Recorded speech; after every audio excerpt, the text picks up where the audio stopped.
ગેસની flame on કર્યા વગર અને માત્ર 15 થી 20 મિનિટની અંદર બની જાય એવી નાના બાળકો માટે એક સ્પેશિયલ રેસીપી આજે આપણે બનાવીશું.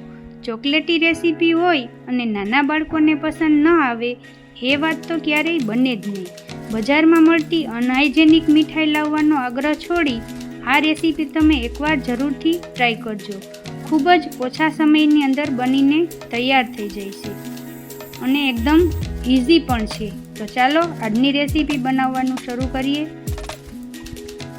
મારી ચેનલની અંદર તમારા બધાનું હાર્દિક સ્વાગત છે. તો આજની રેસીપી બનાવવા માટે આપણે 2 મેરીગોલ્ડ બિસ્કિટના પેકેટ લીધા છે, કોકો પાવડર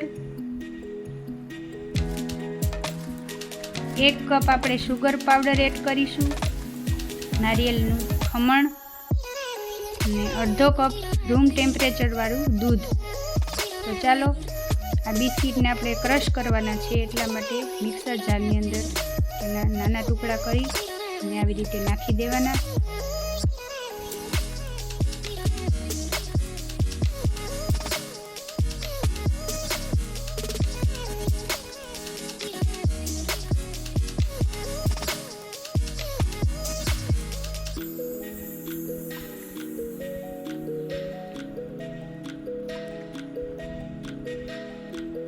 બધા જ બિસ્કિટને આપણે એકસાથે ક્રશ કરી લઈએ અને એનો એકદમ ફાઇન પાવડર તૈયાર કરી લેવાનો.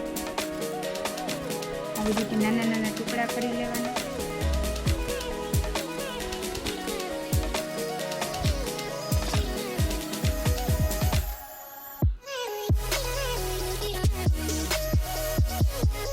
આવો એકદમ ફાઇન પાવડર તૈયાર કરી લેવાનો.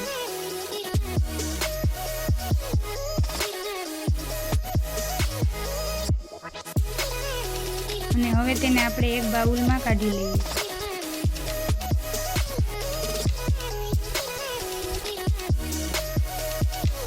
એની અંદર કોઈ પણ નાના નાના ટુકડા રહી ગયા હોય તો આપણે તેને કાઢી લેવાના.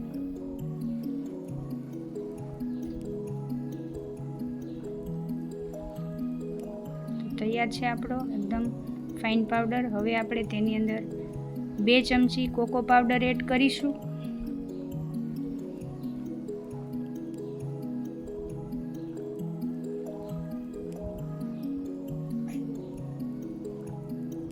અને બરાબર મિક્સ કરીશું.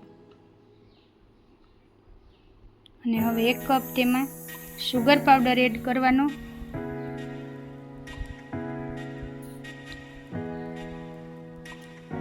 થોડોક એમાં આપણે રાખી દીધું છે, પાછો તેનો થોડોક ટેસ્ટ કરી અને પાછળથી એડ કરીશું. આવી રીતે બધું મિશ્રણ તૈયાર થઈ જાય એટલે એક ચપટીમાં લઈ અને તેને થોડો ટેસ્ટ કરી લેવાનો. અને બરાબર આવી રીતે બધા જ મિશ્રણને હલાવીને તૈયાર કરી લેવાનું. બચેલો બધો જ શુગર પાવડર આપણે તેમાં એડ કરી દઈએ. અને હવે આપણે અડધો કપ રૂમ ટેમ્પરેચર વાળું દૂધ લીધું છે, તે થોડું થોડું કરીને આપણે તેને એડ કરીશું અને બરાબર એને મિક્સ કરી લેવાનું.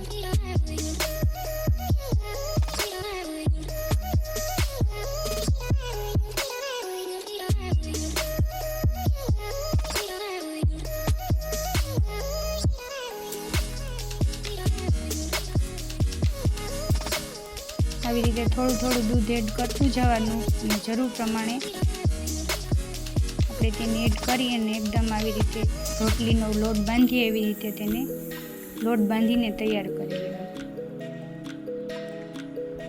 તો તૈયાર છે આપણો, બધું મિક્સ થઈ ગયું છે અને આપણો લોટ બાંધેલો તૈયાર છે. તો આને 5 મિનિટ કે 10 મિનિટ માટે આપણે રેસ્ટ કરવાની જરૂર નથી.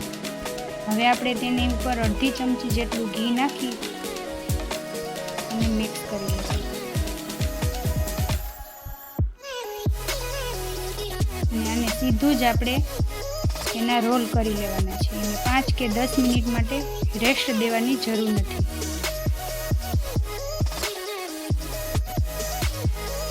હવે આપણે તેના નાના નાના બોલ બનાવી એકદમ ગોળ બોલ બનાવી અને સીધા જ આપણે નારિયેળના ખમણની અંદર એડ કરીશું.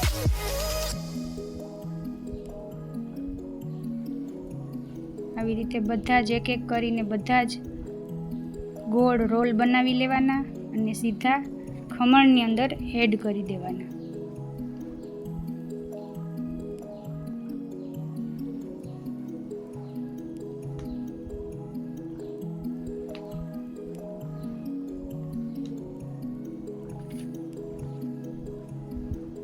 એક પછી એક આવી જ રીતે બધા જ બોલ આપણે રેડી કરવાના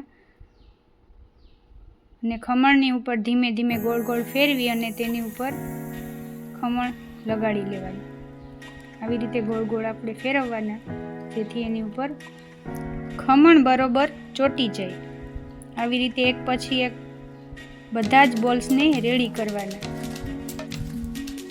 અને એક ટ્રેની અંદર આપણે રાખી દેવાના.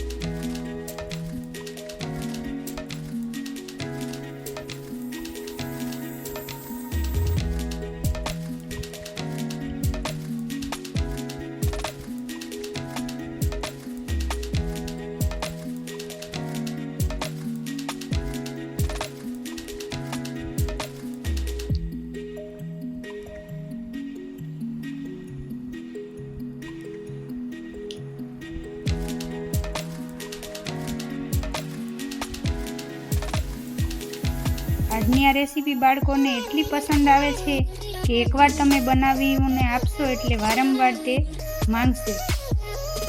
તો એકવાર તમે તમારા બાળકોને પણ જરૂરથી બનાવીને ટ્રાય કરજો. તે થોડા થોડા કરીને બધા જ બોલ્સને વાળી લીધા છે અને બધા જ બોલ્સ રેડી કરી લીધા છે.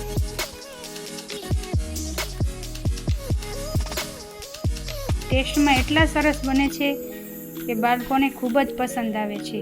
તો એકવાર આ રેસીપી તમે તમારા બાળકો માટે જરૂરથી ટ્રાય કરજો. અને આજનો આ વિડીયો પસંદ આવે તો લાઈક, શેર અને સબસ્ક્રાઈબ જરૂરથી કરજો અને બાજુમાં રહેલા બેલ આઇકનને પણ જરૂરથી પ્રેસ કરજો જેથી કરીને આવનારા બધા જ નવા વિડીયોની નોટિફિકેશન તમને મળી રહે.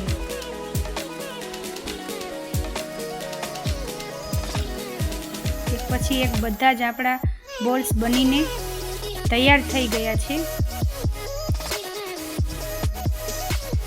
હવે આપણે આને ફ્રીજમાં રાખી દઈએ. 2 થી 3 કલાક પછી તમે ખાઈ શકો.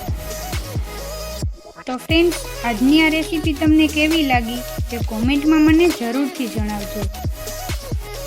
આવી જ એક અવનવી રેસીપીના વિડીયો સાથે ફરી મળીશું. ત્યાં સુધી તમને બધાને મારા જય માતાજી અને જય Shri Krishna. Thank you for watching.